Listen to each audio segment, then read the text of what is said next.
Really want to quit this? No. Let's talk about it.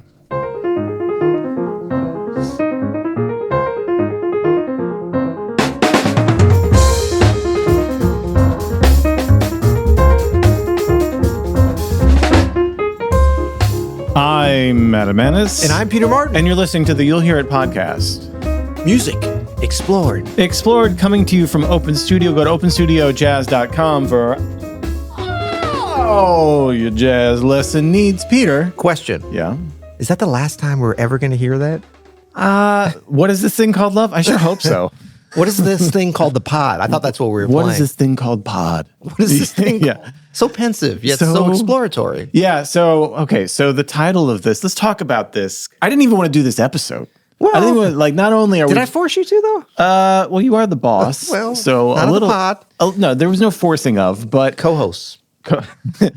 Yeah, two-way street. No, we had a whole existential crisis for the pod about 2 weeks ago. 2 weeks ago, yeah. Yeah. Our yearly. We have a year. I mean, we've been doing it for 7 years now. 7 years. 6 years? 6 years, I think. 6 years. Yeah. So it's bound to happen. But it was just kind of a great exercise, actually, in creativity. Yeah. And I think it's definitely applicable, our discussion on the pod and its direction. Or applicable? Both. I don't know.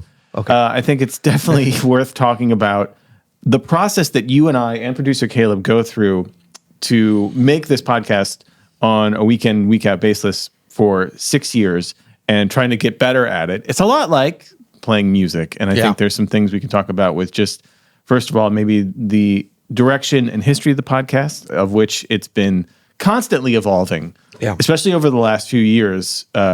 We've really kind of like tried a bunch of different ways, mostly for our flow, right? To try to get us into more and more good spaces for having good conversations. And I think that's where we'll kind of steer this ship today of like, where's it going? Yeah. What's going on? Is that I did want to stop the feed. Yeah. I wanted to cut the feed. Cut the feed. You were like an angry farmer with little pigs needing feed farm. Farm feed. And I wanted to, were you saying I wanted to starve my pigs to death? Yeah, you were a little bit. You were. Wait, are the listeners the pigs in this scenario? Who are the pigs? Yes. Well, no, they're not pigs, but I'm saying. Are you mixing your metaphors? Oh, you said feed. You have. I'm sorry, you didn't grow up on a farm like I did. Oh yeah, in University City, lots of farms over there. Hey, there's chickens in the not in our backyard. Yeah, but hipster chickens don't count. They are Peter. hipster chickens. No, but I mean, I think that we do. It's called the feed, meaning like we were going to stop the podcast uploading, feed. Right. But we also are feeding, hopefully, ideas, inspiration, community. I mean, I know we are, and we really take that seriously. That's why we show up every week for this. So the fact that why Adam wants to end the pod, I will be very clear. This title of this is not why Peter wants to end the pod. I love the pod, right? I love the pod too. Well, we could talk about this. Yeah. So is it in it like? But sometimes, I think for me, I'm thinking. Sorry to interrupt you. Another problem with theme the pod. Of the pod. No, but like we love. So I don't want to just put this on you. No, it's like you have your little doggy. He's cradling him. Cradling the baby, right? Okay. You know, it's like night time, like Steph Curry. I got cradle. No, sometimes you can take your little dog and you love it so much that you choke it to death. We don't want to do that to the pod either. Yeah. So we love the pod, but I think, you know, just speaking for you a little bit and myself too, is like when we talk about possibly ending the pod, it's not because we don't love the dear listeners or love the content that we're doing, but sometimes we have to take a breath. We have to take a step back. It's just like with our playing or with like writing or something.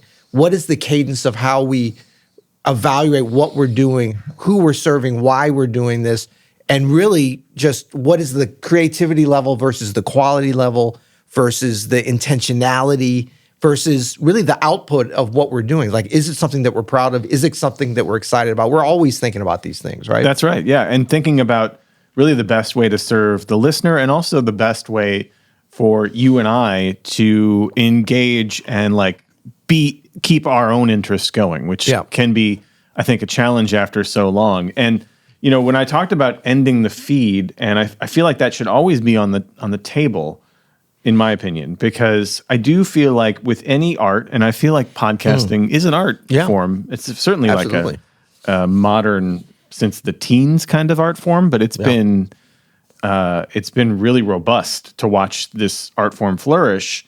But I do think like in art of any kind, having attachments to anything. I mean, imagine if we were still attached to like putting albums out on CD and relying on CD money to make any kind of living. And I see these people on my Facebook We'd feed. have no feed for our children. There'd be no feed for there would be no feed for the Martin kids or the Manis kids, right?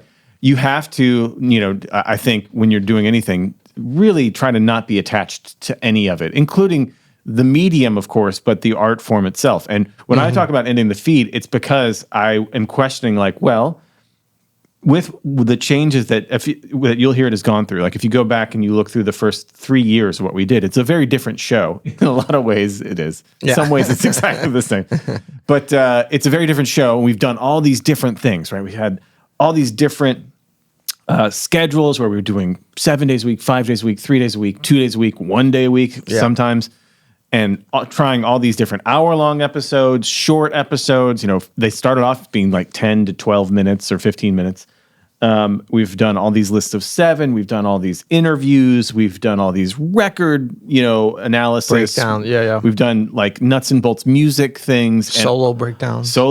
And we've had success in all those areas, and it's been all of these things. And I think, you know, one of the things that I think is one of my strengths as a musician, but also as I think is in this medium as well, is the ability to really pivot to something that is maybe a little risky. Like I've never been averse to, well, I could do that. I could just drop this and I can do this here. And I'm not afraid if it's not going to work. I'm not afraid if it's going to fail. I expect it's going to do great, which is probably like, it drives my wife crazy because she's very much like we got to be concerned about this. And I'm like, it'll work itself out. It's kind of always my sort of general attitude. Spirit. So I am very much like, well, if we're not feeling it, let's just stop it and do something else. Like we did this and it worked. We can do something else and it's going to work. And so that's where I was coming from with that discussion. And I think it's a really healthy approach that all of us can take on, you know, depending upon, you know, I definitely see myself as not being risk adverse. I think we probably both are with the pod in a little bit different ways. But I wasn't shocked when you said that. And I was like, yeah, let's talk about it. Because I think the only risk that I really worry about is that we're not adequately serving the listeners, serving the community, and each other, ourselves too. I think is we are very much, you know, I take seriously like kind of the mantle that we've been placed on as sort of leaders or curators or just the ones with the mics. Like we've got the platform, but I don't look at this as just our platform. Yes, we can decide if we want to end it, if we want to rename it and all those things. I just think that we you know, because what has been given to us, that we are thoughtful about how we do that. Not overly thoughtful. And we've probably made that mistake before where we're so beholden to like we've got to do it the way we do this because people like this. And yeah, what do you think about that? What do you think about those strategies? What do you think about finding we that? stumbled with some of those, to be candid. How so? Give an example. The balance between what we think people like and just doing what we want to do. Right. Like I think that when you talk about the art of a podcast, I totally agree. Like podcasting, like a lot of things, can be an art. It's kind of like how I open this laptop up or place the stickers on it can be an art, or I could just slap on something, right? And I think the art, like a smiley face on mine. I don't know how that got there. I enjoy it, but right, it's the art of decoration, right? Right. But I mean, podcasting can just be like a one-way promotional thing where we're like, hey, welcome to the podcast. Buy our courses at Open Studio. Like that's not art. That's just only commerce. But there's also, I think that what we've done mostly, and certainly what our intention has been like kind of the art of the conversation, the art of the appreciation of jazz, a meeting point to discuss a hang, right? Yeah. Which we're doing anyway because we love the music and we're friends and we have this commonality around the music. But we've also gotten into things like very specific keyboard-based things or theory-based discussions, nerdy kind of stuff, appreciation things. But when you say we've run into problems, what are you talking about? Well, I think when we give too much stock to what we think the listeners want, right? Because first of all, we're wrong sometimes. And then it's a moving target too. So we're usually looking back at like, oh, look, this episode got a lot of views or got a lot of downloads. So they must want more of that. So let's sometimes that works good because we'll find a different angle on that. We're never going to do the exact same episode again because it works one time. We've already done it. Like the nature of how we do this. But we do get into thinking about different themes of like, well, let's talk about theory, and the first time we didn't have any master plan, but we talked about it and that hit a nerve with a lot of people and people were interested in gathering around us to discuss it like there were other places and to engage. I think that's what it is. Like we love engagement because it makes us feel validated in terms of like, there's not just people watching us one way, they're commenting, they're getting something out of it. Maybe they're disagreeing, maybe they're agreeing, but ultimately, like the kinds of engagement, the different levels or types for me that gratify me the most is when someone says stuff like, man, I watched your thing or your discussion of this, that got me listening to that album again. It got me so excited about that. Or that got me thinking about a different way to practice. I mean, how many lists of 7 ways to practice different things have we come up with? Are all of them the greatest practice hacks of all time? Yeah. Yes. Yeah, no, they are. They definitely are. Oh. Yeah. Oh, they for sure are. No, we've conquered that. But when we hit at those things that are not just feeding the information, because as we know, you can't information your way to becoming a better player. I've heard that somewhere. Trademark. But when we get into the more inspirational but actually applicable things, and it's not that, I mean, look, we're not reinventing the wheel here. We're both big fans of podcasts. We're talking all the time, oh, did you check this one out? Did you check that out? And we're looking at ways to apply these techniques to what our sort of sphere of influence is. And I think what you hit on, though, is just like, you'll hear it, the framework that we have, the pod, the feed, whatever you want to call it, limiting to what we could do to serve even more people, or even just to serve this audience. If that's it, that's fine, better. Yeah, one of the attractive things I was thinking about as we were hashing out what would it look like if we stopped the You'll Hear It feed and then sort of retooled our whole podcast network. Yeah. Like something that's attractive is then that like, because we've been doing this for so long, we've been doing 1,100 something episodes forever. We've had all these different styles of episodes. So imagine an entire podcast that's just the album breakdowns, right? Right. An entire podcast that's just us talking about nerdy theory stuff. An entire podcast that's just us talking about our practice routines and performance anxiety and meditation and like how to be a better performer or the kind of inner game kind of stuff. Health and life check-ins. That would be an ignored feed right there. Well, we'll see. See, this is what I'm saying. And I really love that because I feel like sometimes, and this has been a great lesson for us, is like, because this podcast, the You'll Hear podcast, can be anything we want it to be, it's been everything.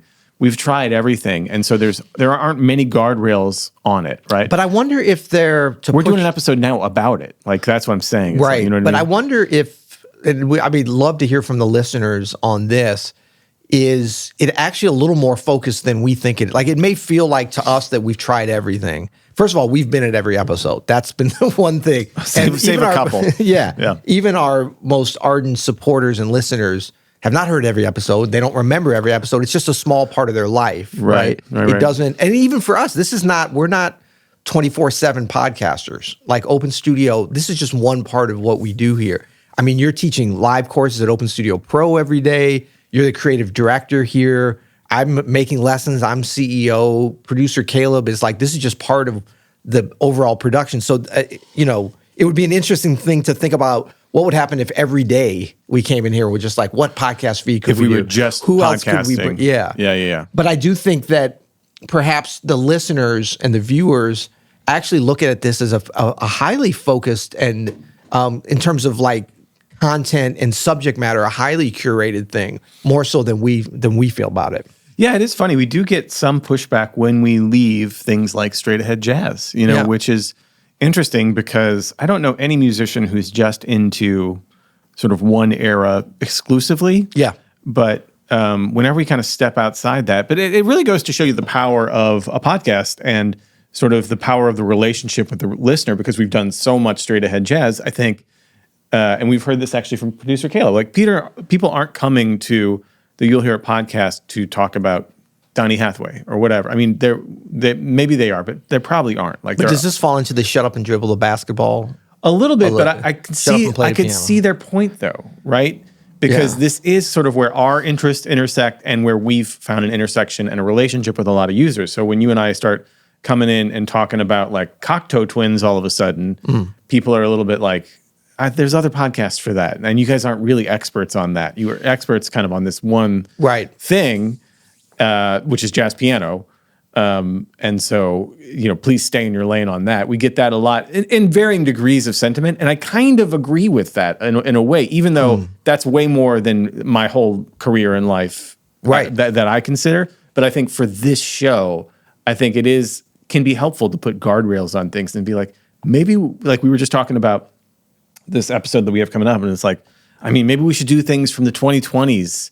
And it's like, yeah, but we're not really experts on jazz in 2020s. Like honest, all the albums. Like we first said, let's do something more modern, like from the 1980s. Right. That was our first. 40 years ago. Then we had to jump a little later once we did the math. No, but it's a great point. It's like, I definitely don't keep up as much with like all of the latest releases. Yeah. I know the big names of jazz artists who are making music now. And I know some of them and they're amazing. And I love a lot of that music, but I certainly am no like Nate Shannon expert on music of the last 20 years or whatever. Right. As much as I am on a very specific sort of subgenre from the 50s through the 70s and 80s, right? Like I know that stuff really, really well because I grew up with listening to it.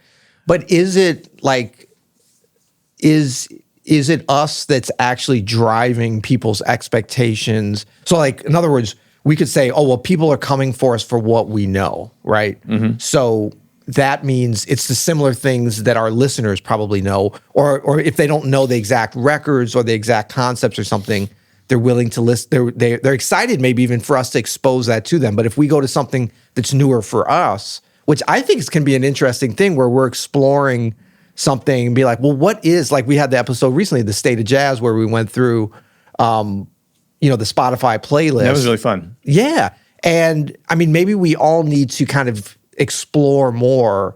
And I think that's one of those things when we have these existential crises on the pod that we're thinking about is like, why can't we talk about, like, what's controversial about us talking about Donny Hathaway, Roberta Flack record? It's something that we know really well. Mm-hmm. We know the music. It's very interesting in the prism of how we look at this in terms of like keyboard approaches even and like sound of the record. It's a classic record. Yeah, it's not straight ahead jazz, but like harmonically we can break it down and it's in our wheelhouse. And I think that like if we let ourselves be defined by other people's perceptions of our wheelhouse, we do risk not attracting or growing into this other audience of people that are like, oh, well, either like, I love that record. I've been waiting to hear somebody talk about and gather around that record, for instance.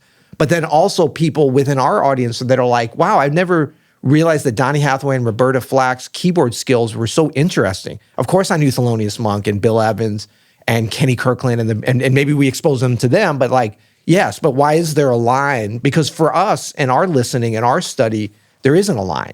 And I would direct you as you give your retort now, which I'm super interested in, but just consider a little thing called the Heart Melter short. Yeah. And is there a similar space where it's like, well, let me show some other things that I can do, which are maybe not what you think, that bring other people in the fold that are actually interested in our core competencies, but there's an entry point somewhere else. I hear you there. I think as long as it's something that we are sort of authentically interested and curious about and have a deep understanding of.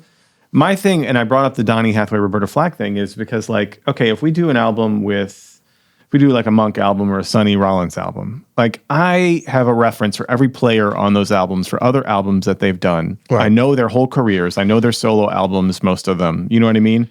I know who else they played with.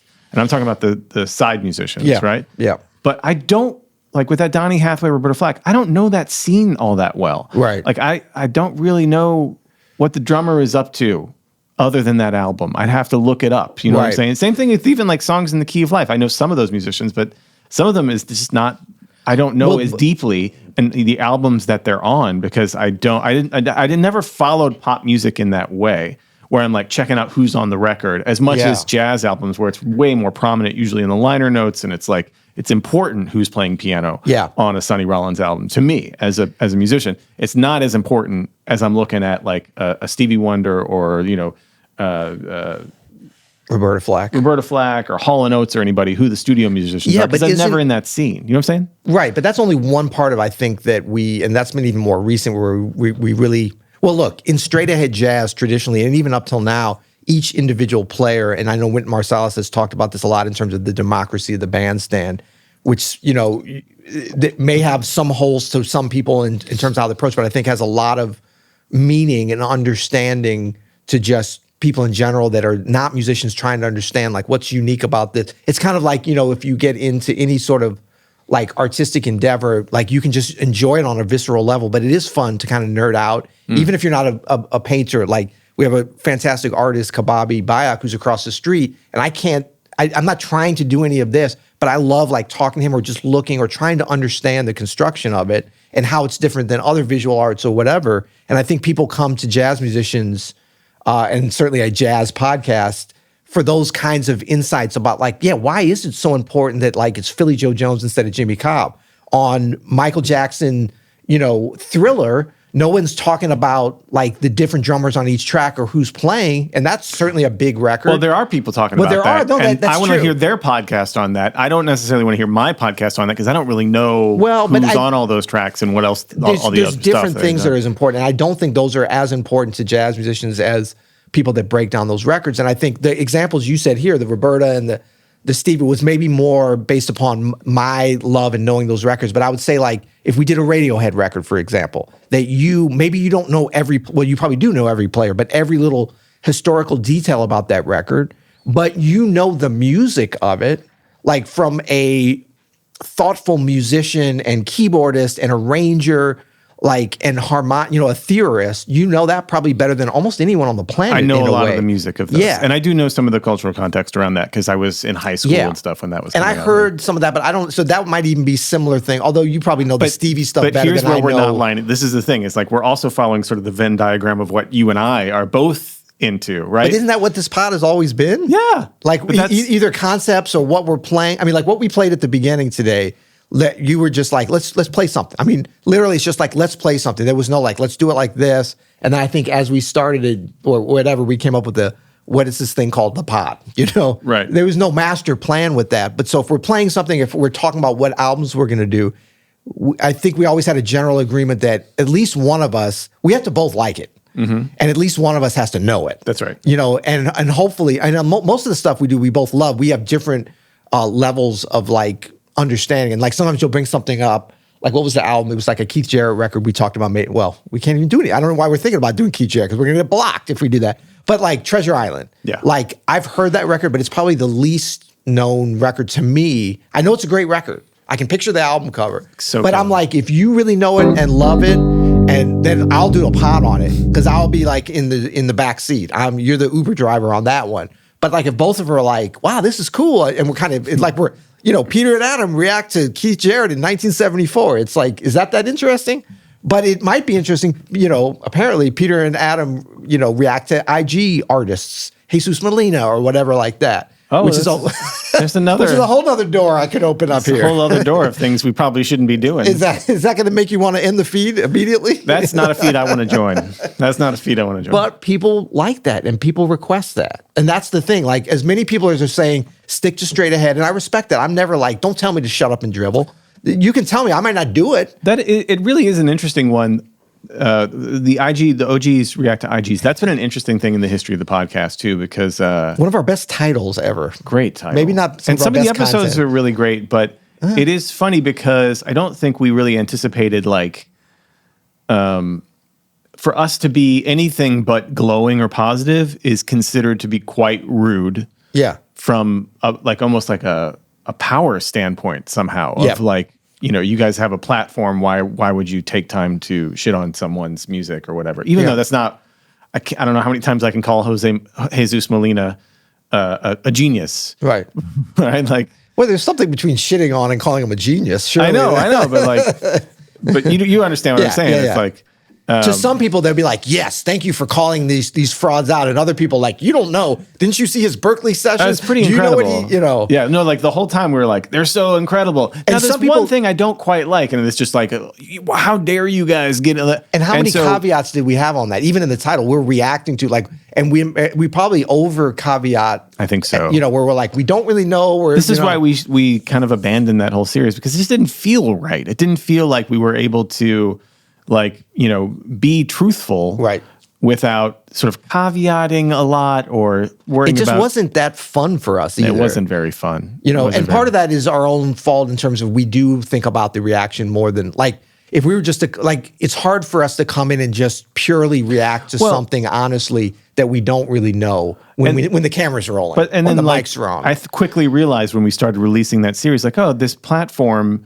it's not a huge platform, obviously, but it's like, shouldn't be used to just like talk smack on other musicians at all in any regard. We should just be highlighting, like the lovely Heather Mccor last night was talking about when she was working in restaurants for years, and she's a live for restaurant person, and we were watching The Bear, and we're in kind of in the middle of the season, this latest season, and there's a reviewer coming in, and she's like, I hate it when reviewers review restaurants negatively, because it's usually like a mom and pop place that are going for something artistic, and there's, you know, 80 people whose jobs are at stake, and then some jerk comes in and it doesn't like what they're doing, and what have they ever done, and they're going to, you know, put a review in the whatever. She's like, she was talking about a restaurant she worked in once where the reviewer here in St. Louis, famous food reviewer here, didn't like the restaurant, and just didn't review it. Just wouldn't review instead of giving a bad review. And she was like, I appreciate that. Like, you know, instead of like, because we're a small food scene here, very good, strong food scene, but it's not huge. And it's like, but can we be for this example, a great food scene if we don't go to that next level where we're going to have a great reviewer that's a journalist that doesn't ignore something just because there's like this collective commerce element of saying, oh, let's not, like, an I think jazz is a little bit like that. Exactly. Yeah, it's a little bit like, well, but just anything anybody's listening to is good, because we're trying, you know, because it's not Taylor Swift or it's something a little bit more like, let's support our own. Yeah. But there's also a problem in the jazz community, and I think we've called this out, and I'll be willing to call it out again. We're also just too precious about, like, there's too much of, like, you can't say you don't like something that somebody that up on high, and hopefully we're not the ones up on high saying this. Definitely not. Certainly not. Well, no, but I think some people would construe that from us. Like, we do have a platform, and if we say, like, we'll talk about certain records, you know, Black Codes from the Underground, Songbook, Interplay. I'm just thinking of stuff we've recently done. Roberta Flack and Donny Hathaway. I think there's some people that would be scared then. It's like when we put a line in the sand saying this is a classic. I mean, we're not saying that, and we're not saying you have to love it at all. I don't think that's the way but we could be perceived as like we're tastemakers to a certain group of people. And I think we need to, like, not shy away from that, but also, like, our caveats are always like, we're not journalists, we're not reviewers, but there might be a certain higher level, at least, of honesty, or like a demarcation in terms of, like, what they're doing with somebody like an Ethan Iverson or an Allen Iverson, depending on if we're talking basketball or jazz. No, but like Ethan Iverson is saying, I mean, he is a writer and he is a jazz critic. Now, he has some conflicts of interest because he's also the product and he's a pianist and he's, known as a great player and made important records and stuff and plays in important bands. But so he has to kind of separate those things. But like we've always, I think, been a little afraid to be like, we're critics, we're critical. Like we're more cheerleaders of stuff that we like. And then we're probably like what you're saying. Well, if it's not something that we like. So, but what does that mean when we ignore everything that comes, not everything, like pretty much everything that comes out from young artists? Are we saying, we don't have time to listen to that? Or we think our audience doesn't care about that? Or we're not we're definitely qualified to give an opinion on what we think it sounds like. It's just harder. It's harder to review. Because you don't like it.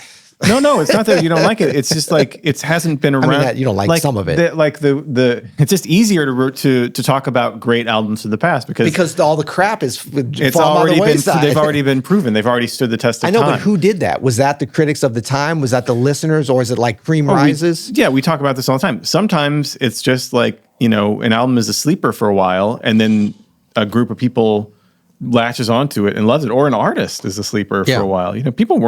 Critics weren't exactly sure about Monk for the longest time. Right. You know what I'm saying? But it's kind of like that populist element to any art form. Like we think we don't have that in jazz, but we actually do, because the populist thing would be like, if something becomes popular, it's great and it's important and it's valid and it's celebrated.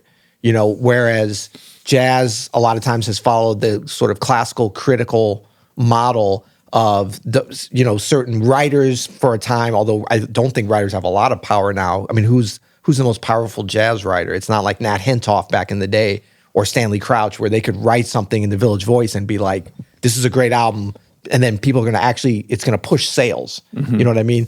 Like, I think it's more influencers than writers. They're influencers, and really like Spotify, the actual corporation, and however that structure, probably, which we shy away from, and we really need to be looking. I mean, that's one thing. Like Rick Beato, if nothing else, blessed Beato his name. No, but I mean, he's very involved in like how Spotify, like analyzing and and explaining and discussing the influence of Spotify, and to a lesser degree Apple Music, on how the music is disseminated, why something's popular, why something is not. And I mean, I know he's also like, he's running a YouTube channel. Like that is his business. He's not running a podcast. He's not a reviewer, but he's definitely a tastemaker, and he's definitely a he probably serves his audience more in the way that we've traditionally served our audience with the You'll Hear It podcast, in terms of like mirroring what people want, like attracting. You're going, oh. You don't think so? I don't think so. I don't know. Are you talking about for like discovering new music? Well, not necessarily discussing new or old music, like connecting on with a common ground, but also informing and explaining and being a tastemaker to how we listen to, gather, and kind of perceive these modern ways of music. Like, in other words, it's not just him saying, check out this Led Zeppelin album you might not have ever heard. And people are like, wow. No, it's like they already love that, but he'll say like, why is this still great and why is this still important? But also he does do a fair amount of like, here's some new stuff that's really great that you might not have known. And he's not saying it like that, but he's putting that out there. Maybe. And then talking about the nuts and bolts, the behind the scenes, kind of the equivalent of what we talk about with music theory. I think he's more of a storyteller for music of the past. I think he's a great highlighter of things that maybe have gone under the radar, or highlighting things that are great and dissecting why. I think he's the best at that. I don't think there's any better influencer or reviewer or someone who is a gatekeeper than the algorithms themselves. I mean... Controversial. Well, not at all. I mean, would you know about Corey Henry if it wasn't for the YouTube algorithm?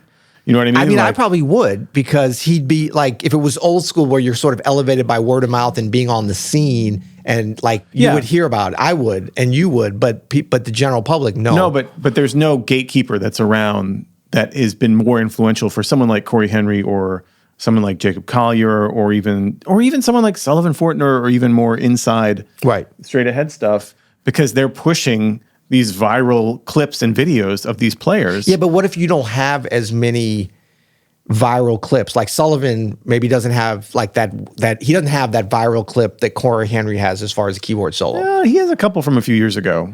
There's a couple like from that one. Like the one that we made a whole podcast. Not like the Corey Henry Lingus thing. Yeah. No, nothing. Yeah, nobody probably does in terms of that. Yeah. So then the algorithm doesn't reward wider exposure as much to Sullivan. Although I would say if it was a pure algorithm that wasn't being, manipulated or I don't want to say manipulated, just inside influences, then that would be true. But you look at Spotify, like they're actively, to a certain degree, it's not a free and open algorithm. I don't even think it's as free and open as maybe YouTube is in terms of like their business model is, and this is a whole nother episode we could do, but is involved with like promoting certain things that they don't have to pay as much for people to hear. So like if they're going to play, boring cafe jazz music with a piano trio that's not as good as Sullivan Fortner's trio record, for instance. I don't know why it's a good example. I'm not talking about Spotify though. I'm talking about social media.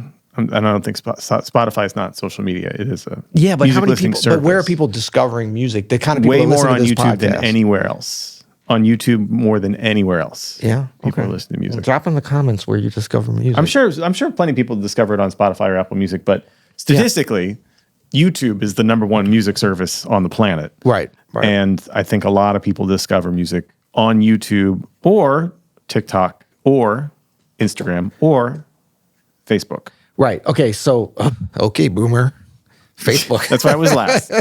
Okay. So let's try to pull this back to why Adam wants to. What are we talking about today? No. Let's talk about but this is an interesting vector because we've come to this a lot in terms of like what is our place, and sometimes it comes to like, are we going to replace the feed? Are we going to do something different? So like, what is our place for help to expose people to music? Because let me just throw one little thing in here. Okay. Beato, like what we were just talking about, Beato. I agree with what you're saying in terms of like a storyteller, but like he exposes music. That's a big part of his story. Miles Davis, Ron Carter interview, Brad Mehldau to his, like that's totally. part of, how is that different than when we talk about a Stevie Wonder record to our straight ahead audience? So, and I don't even think our audience is as straight ahead as we think it is. Or, OGs react to IGs. Maybe that one, not as much. Or talk about Radiohead in the context of songwriting and harmony. I think it's very similar. And I think the reaction of his audience is very similar to the reaction of our audience. Lower views. Stay in your lane of what we came here to see. We subscribe to you for a couple of reasons. And interviewing Brad Mehldau apparently is not one of them, as that's one of his more lower viewed videos. And he still does it, as we should still do what we want to do too, because it is part of his musical identity. Is he obviously loves jazz quite a bit and knows a ton about it. And I think we've also never made decisions solely based upon view. We definitely haven't, like views, and I don't think we should, or like what we think, like just using views or any of these other metrics. I'm not saying we should either. I'm just saying as like the direction for what our content's going to be. I'm saying I understand why that's the case. I get it. I think because people are coming for kind of one thing or a couple of things, and whenever we do those things, people respond really well. Absolutely. But it's like even just a couple of, which we had a couple of contents, and by a couple it could just be one person saying, wow, like to the Roberta Donnie thing, I never heard that. That blew my mind. I know. It's like to me, that I don't care what else we get, like it's worth it. You know what I mean? Agreed. Because others did that for me. Totally. Like that's part of the fun of this, and I think that's where if we can continue to find our place with, because I mean, there's so much stuff that we don't even talk about amongst ourselves because we're always talking about we're going to do with this or that, and that's what was so great about. And I highly recommend, shameless plug here, your Harmony of Radiohead course, which and your Harmony of Stevie Wonder course. Well, yes, but these were fun things because we also we were taking a risk with that. I mean, what was the thing you did before? Well, I mean, you had a little bit more of a little bit more of a gradual ramp up to that, and I've certainly done Stevie Wonder tunes and stuff, and there's such an obvious fun thing and overlap. But I mean, if I'd say modern approaches to bebop harmony, we know that's going to be a killer core. I mean, that's going to be a killer comments seller. here saying, please give us the modern approaches to bebop harmony. And I do that every week in my jazz piano method, available at Open Studio shameless Jazz. plug. When I get a little time here in the next few months, I'm going to carve out some time to do the Harmony of Steely Dan up next, breaking down Steely and Dan look, stuff. people, obviously there's so many people that are out there like, oh my God, I would love to hear Adam Manis break down Steely Dan's Harmony, because I've heard him play it. I've heard him talk about it on here. I know that he's an expert on this. I know that if they know you, that you're excited about it and everything. But I think there's also, to me, the other side is just as fun, where people are like, well, I came here for the 1959 records, We're all straight ahead jazz, but Steely Dan, of course I heard it. Let me revisit that. Maybe there is something there, and maybe not. But I mean, I think that however we continue the podcast. Are you cool with continuing the podcast, by the way? Yes, we are going to continue the feed. I lost. I keep looking at this title and it gets me nervous. I lost the meeting, and so we are going to continue the feed as it is. But we are going to try to get a little more consistent with our schedule and the kind of shows we're doing. Yeah, and we're trying something today, which we'd be doing for the first time ever. So stick around, because if we can pull this off, it will be amazing. Well, it's going to be a few days for them. Oh, that's true. Yeah, they'll hear it. You'll hear it. I got you.